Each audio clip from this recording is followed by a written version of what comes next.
Hi, you. Thank you for coming. Yes, welcome back. This is the game show that no one wanted, no one asked for it.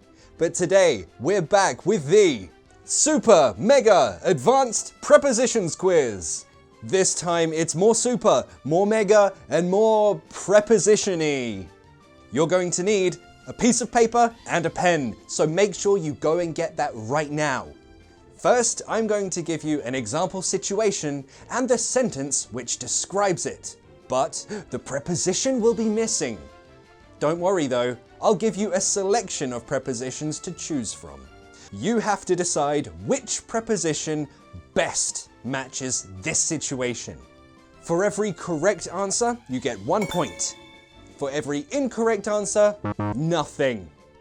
Today, there'll be 10 questions for you to answer. So make sure that on your piece of paper, you write 1, 2, 3, 4, 5, 6, 7, 8, 9, 10. Remember to count your total correct answers. You'll need them to know how good your English is. Then I'll explain every situation and why we use those prepositions. Are you ready? Let's begin!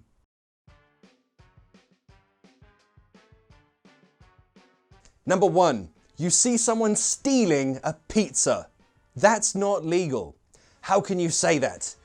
You can't steal pizza. It's blank, the law. Which preposition matches best in this situation? You have 5 seconds.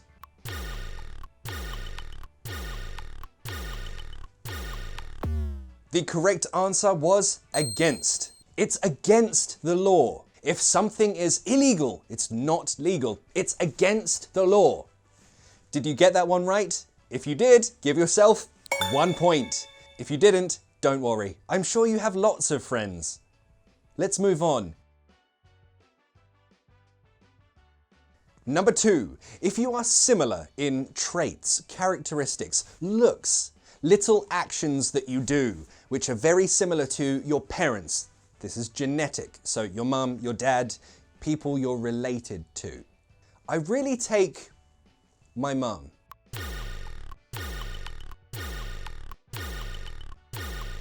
I really take after my mum. After. Again, if that was correct, give yourself 1 more point. You're amazing. Number 3, if you're reading a book and someone wants to know who is the author, who wrote it, you can use one of these prepositions to fill this gap. It's an Italian author.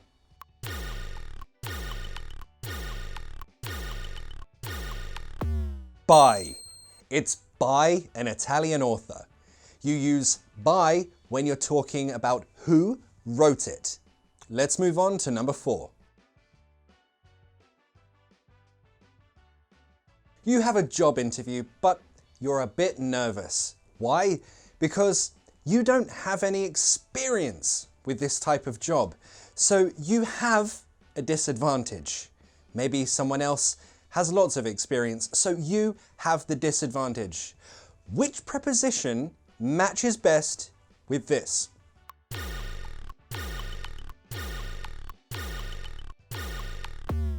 The correct answer is I'm at. I don't have experience in this type of job, so I'm at a disadvantage. Next.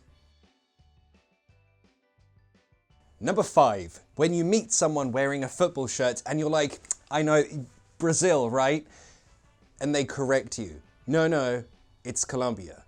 You can say, oh, you're Colombian? Sorry, I was the impression that you were Brazilian. You assume that this is the situation. When you think that something is true, you are what the impression.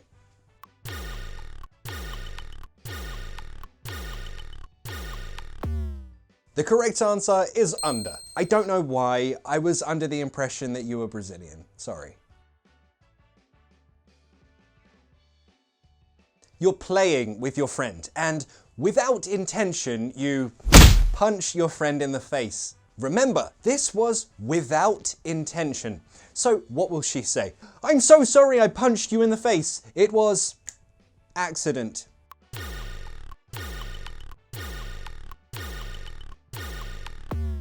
The correct answer is by. I punched you completely by accident. Now this one is a little strange. If you're learning British English, give yourself a point for this one. But if you're learning American English and you wrote on, it was on accident, then you can have a point. But only if you're learning American English. Because in American English, it's more common to say on accident. British English and written English, by accident. If you eat someone's pizza, but you didn't know it was a mistake. It wasn't with intention. Oh, this is yours? Sorry. I ate your pizza? Mistake. Which preposition matches here?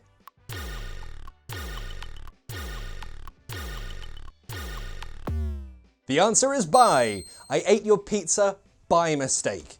Ah, this was your pizza. Sorry, I ate it by mistake. I hear lots of mistakes for this situation. If someone asks you to talk, but you're busy, your focus is pizza. Which preposition?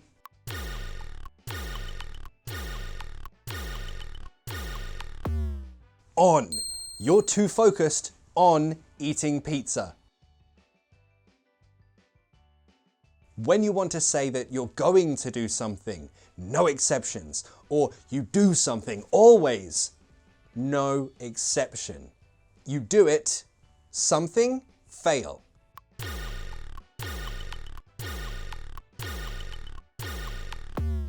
I eat pizza every day without fail. Always, no exception. And finally, number 10. This time, she punched her with intention. So which preposition should fit here? Hey, you hit me, purpose.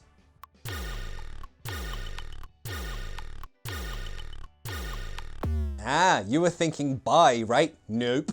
It's on. You hit me on purpose. If you do something on purpose, you do it with intention. Now count your total correct answers. How many out of 10 did you get right?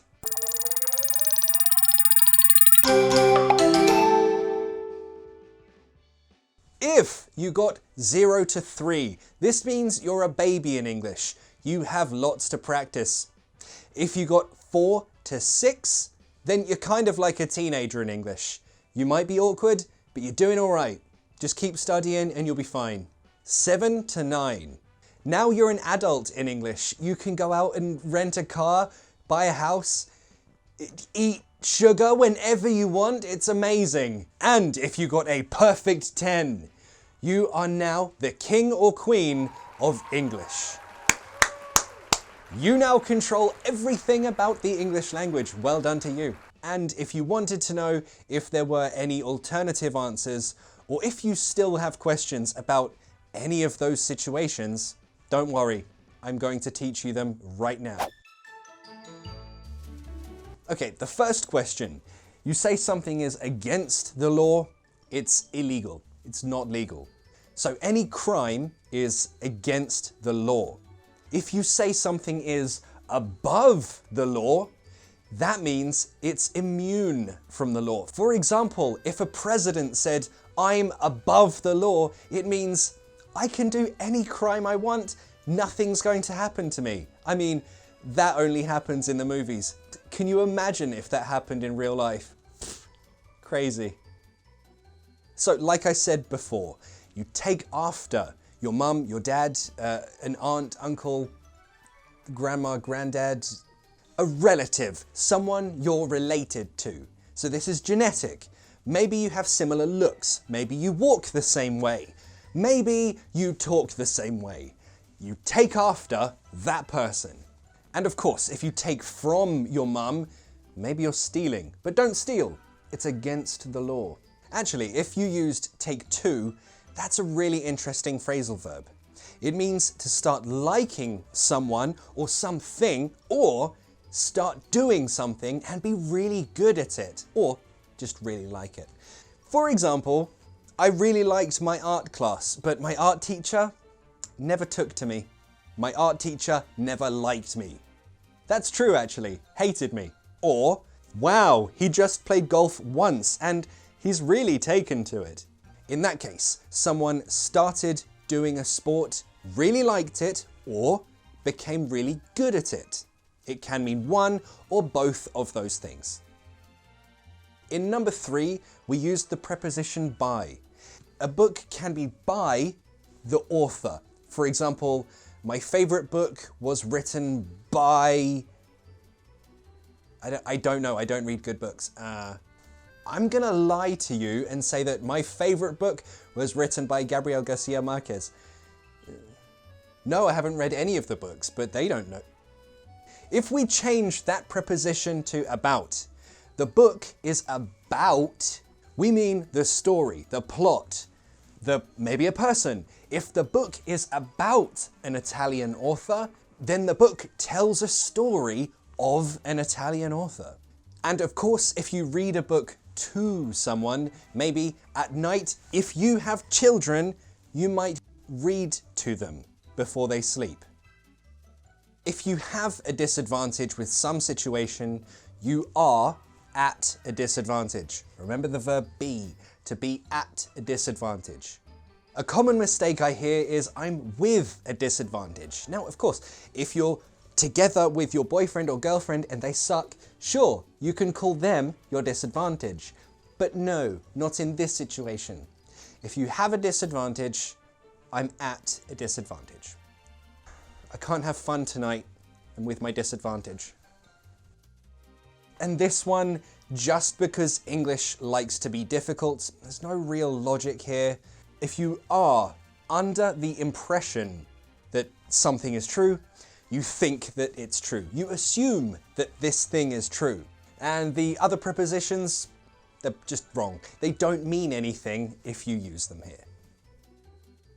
This one, like I said, on is more American English. In TV shows, movies, you will hear, I did it on accident. Oh no, it was on accident.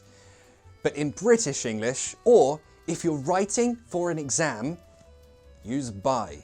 It was by accident. I'm sorry, yes, I hate your face, but I punched you completely by accident. Please forgive me.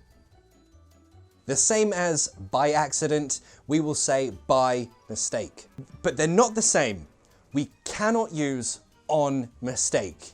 In American English, they still don't, I think, use on mistake. So for this one, just by mistake. With this one, when you talk about your focus, we use the preposition on. Very commonly, I hear the mistake, I'm focused in this activity, or I'm focused for this book, for example. Also remember that with that next verb, it's the ing form.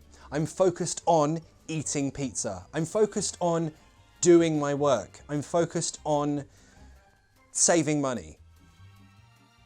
This is a great expression for you to use.